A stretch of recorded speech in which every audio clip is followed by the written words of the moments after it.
नमस्कार, बहुत स्वागत है आपका। मैं हूं सूर्या त्रिपाठी और आप देख रहे हैं हमारी खास पेशकश मोदी रुकवाएंगे युद्ध। दरअसल अमेरिका की न्यूयॉर्क में इस समय संयुक्त राष्ट्र महासभा की बैठकें चल रही हैं और पूरी दुनिया की नजर इस बात पर है कि तमाम देश वहां से क्या मैसेज देते हैं। यूएनजीए के सत्र के तार पीएम जॉर्जिया मेलोनी ने भारत की भूमिका पर बड़ी जीत कही है।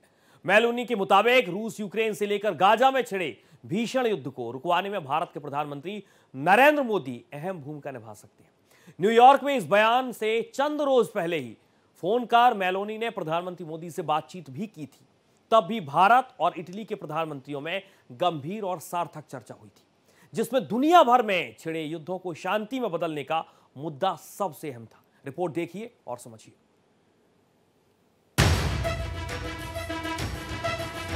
रूस यूक्रेन और गाजा में जंग।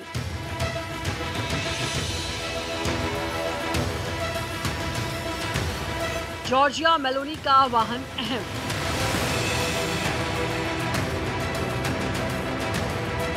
पीएम मोदी रुकवा सकते हैं युद्ध।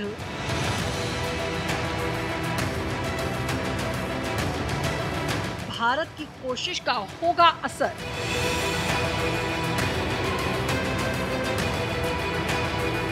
न्यूयॉर्क में संयुक्त राष्ट्र महासभा। दुनिया मान रही भारत का लोहा। इटली की प्रधानमंत्री जॉर्जिया मेलोनी ने कहा है कि दुनिया में चल रही जंगों को सुलझाने में भारत बहुत अहम भूमिका निभा सकता है। दरअसल अमेरिका के न्यूयॉर्क में इस समय संयुक्त राष्ट्र महासभा की बैठकें चल रही हैं और पूरी दुनिया की नजर इस बात पर है कि तमाम देश वहां से क्या मैसेज देते हैं। ऐसे में इटली की पीएम मेलोनी ने यूएन महासभा के सेशन के इतर कहा, दुनिया भर में छिड़े युद्धों को रुकवाने पर कहा कि इसमें मुझे लगता है कि भारत बहुत महत्वपूर्ण भूमिका निभा सकता है। जॉर्जिया मेलोनी से दुनिया भर में चल रहे मौजूदा युद्धों को सुलझाने में भारत की भूमिका के बारे में पूछा गया था। संयुक्त राष्ट्र महासभा में अमेरिका के राष्ट्रपति डोनाल्ड ट्रंप का लहजा कुछ और ही था। उन्होंने सीधे कहा था कि चीन और भारत रूस से तेल खरीदकर इस युद्ध को सहारा दे रहे हैं। ट्रंप यही नहीं रुके, यूरोप के देशों को भी उन्होंने घेरा और सवाल किया कि जब वे खुद रूस से खरीदारी कर रहे हैं तो अमेरिका से क्यों उम्मीद करते हैं कि वो दूसरों को रोके। इन तीखे टिप्पणियों के बीच एक तथ्य साफ है कि लगभग हर बड़ा यूरोपीय देश प्रधानमंत्री नरेंद्र मोदी से लगातार संपर्क बना रहा है। फ्रांस से लेकर जर्मनी और ब्रिटेन तक सभी नेताओं का एक ही तर्क है कि नई दिल्ली चाहे तो युद्ध रोकने की दिशा में रास्ता निकल सकता है। ट्रंप ने भी हाल ही में मोदी से हुई बातचीत के बाद सोशल मीडिया पर लिखा था कि भारत की कोशिशें काम आ रही हैं। भारत की नीति पहले दिन से साफ रही है कि वार्ता ही समाधान है। यही कारण है कि मोदी एक तरफ पुतिन से सीधे संवाद रखते हैं तो दूसरी ओर ज़ेलेंस्की से भी चर्चा करते रहते हैं कि किसी पक्ष की तरफदारी नहीं बल्कि शांति की पैरवी। शायद यही वजह है कि आज जब बड़े बड़े देश विभाजित दिखाई दे रहे हैं तो उम्मीद की निगाहें भारत की ओर मुड़ रही हैं। अमेरिकी राष्ट्रपति डोनाल्ड ट्रंप ने रूस, नेटो और यूरोप की नीतियों पर तीखा हमला बोला है। संयुक्त राष्ट्र महासभा के दौरान दिए गए भाषण और उसके बाद यूक्रेन के राष्ट्रपति वोलोदिमीर ज़ेलेंस्की से मुलाकात में उन्होंने कई विवादित बयान दिए। वहीं मेलोनी का हालिया जवाब अमेरिकी राष्ट्रपति डोनाल्ड ट्रंप को करारा जवाब है, जो हर दूसरे दिन नोबेल शांति पुरस्कार के लिए वैश्विक मंचों पर अपील करते नजर आते हैं और दुनिया की कई जंगों को रोकने का झूठा आधारहीन दावा करते हैं। जबकि सच्चाई यह है कि उनकी तमाम कोशिशों और वादों के बावजूद रूस यूक्रेन युद्ध और इजराइल गाजा युद्ध रुकने का नाम नहीं ले रहा है।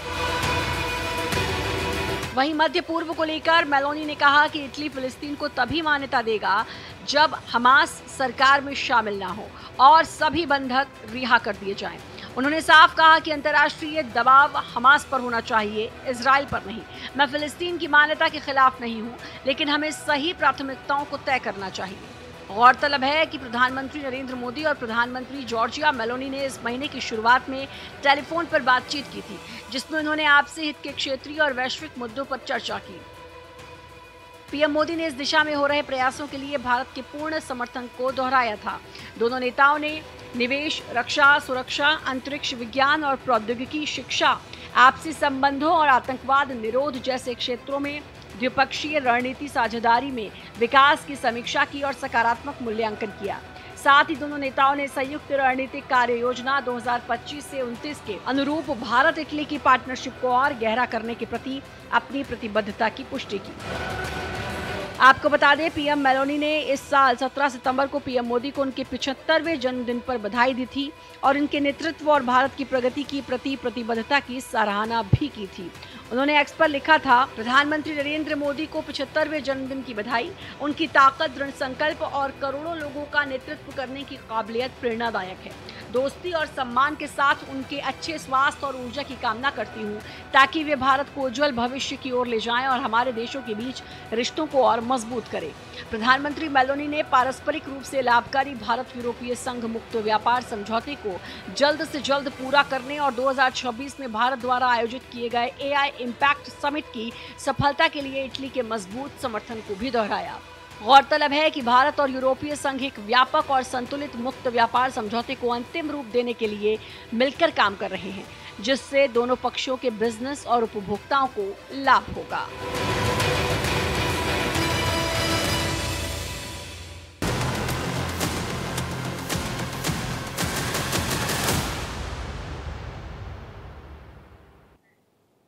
और अब बात करेंगे हमारी खास पेशकश अमेरिकी आतंकी के लिए रेड कारपेट।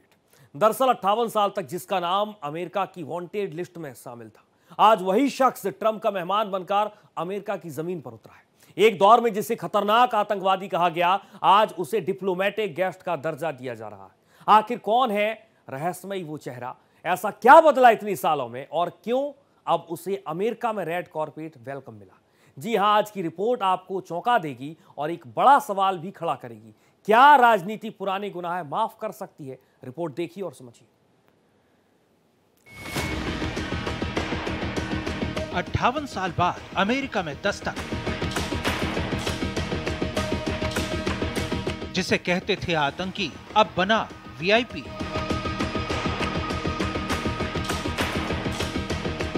ट्रंप के मेहमान की काली कहानी।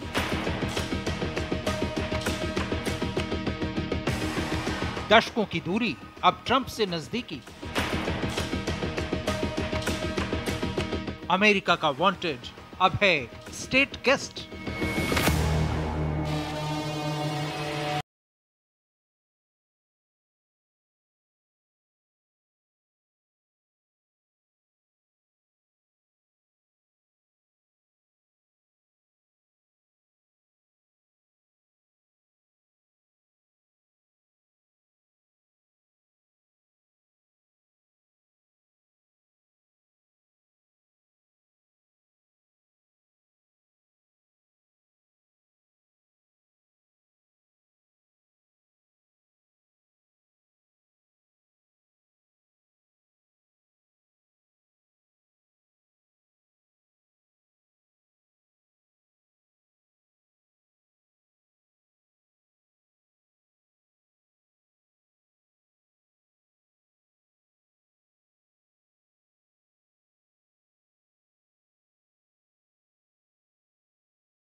कमांडर थे। उन्होंने लगभग एक दशक तक लड़ाई लड़ी और फिर सत्ता पर कब्जा कर लिया। अंतरराष्ट्रीय समुदाय के लिए वे लंबे समय तक स्पेशली डेजिग्नेटेड ग्लोबल टेररिस्ट घोषित रहे। लेकिन राजनीति का खेल ऐसा बदला कि आज वही व्यक्ति अमेरिका की मेहमान नवाजी के मजे ले रहा है। अमेरिका ने सीरिया पर सबसे ज्यादा प्रतिबंध साल 2011 में गृह युद्ध शुरू होने के बाद लगाए। अमेरिका ने उस वक्त सीरिया की असद सरकार पर हिजबुल्लाह जैसे संगठनों को समर्थन देने का आरोप लगाया। इसके अलावा सीरिया की नीतियों, खासकर ईरान और रूस के साथ उसके गठजोड़ को भी अमेरिका ने पश्चिमी एशिया में अस्थिरता की वजह माना और बैन लगाए। लेकिन अब वक्त बदल गया है। अहमद अल शरा पहले अल जुलानी के नाम से जाना जाता था। साल 2003 में अहमद अल शरा मेडिकल की पढ़ाई छोड़कर अल कायदा नेताओं के संपर्क में आए। बता दें, सीरिया का अमेरिका से ये संपर्क ऐतिहासिक है। साल 1967 में राष्ट्रपति नूरुद्दीन अल अतासी आखिरी बार अमेरिका पहुंचे थे। इसके बाद दशकों तक अल असद परिवार ने सीरिया पर राज किया। लेकिन साल 2023 में सत्ता परिवर्तन के बाद अहमद अल शरा उभरे और अब वे अमेरिकी धरती पर उतरकर सीरिया अमेरिकी रिश्तों में नई शुरुआत का संकेत दे रहे हैं। वहीं दिलचस्प बात यह है कि अल शरा इस साल मई में पहले ही अमेरिकी राष्ट्रपति डोनाल्ड ट्रंप से मिल चुके हैं। ये मुलाकात पिछले 25 सालों में पहली बार किसी सीरियाई और अमेरिकी राष्ट्रपति के बीच हुई बातचीत थी। ये बैठक सऊदी अरब में आयोजित गल्फ कोऑपरेशन काउंसिल (GCC) सम्मेलन में हुई थी। ट्रंप ने इस बैठक में बड़ा ऐलान करते हुए सीरिया पर लगे सभी प्रतिबंध हटाने की घोषणा की।